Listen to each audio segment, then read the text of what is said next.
Sa wakas, binigyan ako ni Mami ng pagkain. Makakakain na ako ng biskwit. Buksan ko na nga. Hoy, Mary Ann, ano yung kinakain mo? Biskwit, kuya. Hingi ako. Mukhang masarap eh. Hindi pwede, kuya. Akin lang to. Binili sa akin ni Mami to eh. Hala, ang damot mo naman, Mary Ann. Isa lang eh. Sige na. Hala, ano ko nga, kuya? Kulang pa nga sa akin tong biskwit eh.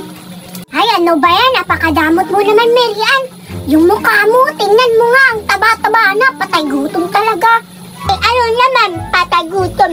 Inggit ka lang, kuya, kasi hindi ka binilhan ni Mami ng biskwit.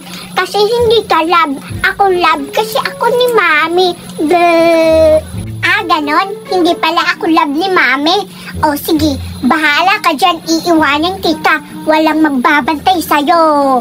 Hoy, kuya, wag mo daw akong iwan, sabi ni Mama. Walang magbabantay sa akin dito sa bahay. Natatakot ako, baka may multo.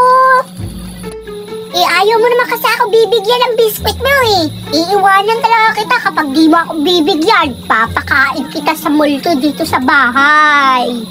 Hala, grabe ka naman, kuya. Wag kang ganyan. Susumbong kita kay Mami. O sige na nga, bibigyan na lang kita ng biskwit.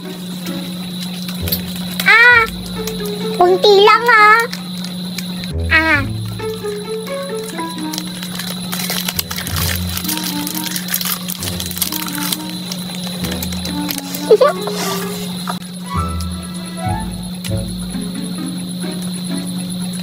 Wala nang laman?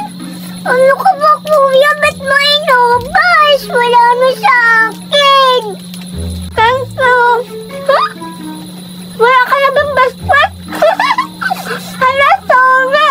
Ang sarap kasi eh. Masarap. Hindi sana tinirahan mo ako kasi binigay to ni Mami sa akin.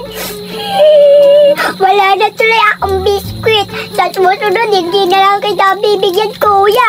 Napakataka mo. Wala nang natitira sa aking pagkain. Isusumbong kita kay Mami. Sa susunod, hindi kita bibigyan. Hala, Mary Ann, hindi ko naman sinasadya maubos ko yung pagkain mo. Huwag mo na ako isumbong kay Mami. Hindi sa susunod, babawi ako sa'yo. Bibilhan kita ng isang malaking biskwit, yung tag 1 million. Maghingi ako kay Mama para hindi mo ako isusumbong kay Mami, ano? Kahit na, wala ka naman pera eh. Wala ka ng piso. Tsaka hindi ka nga binilhan ni Mami ng biskwit.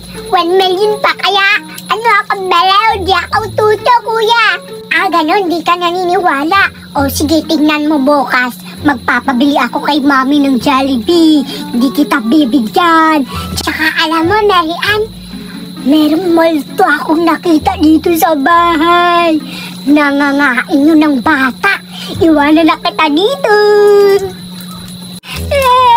Kuya, wag mo akong iwan. Mamaya kapag dating ni Mami, susumbong talaga kita eh.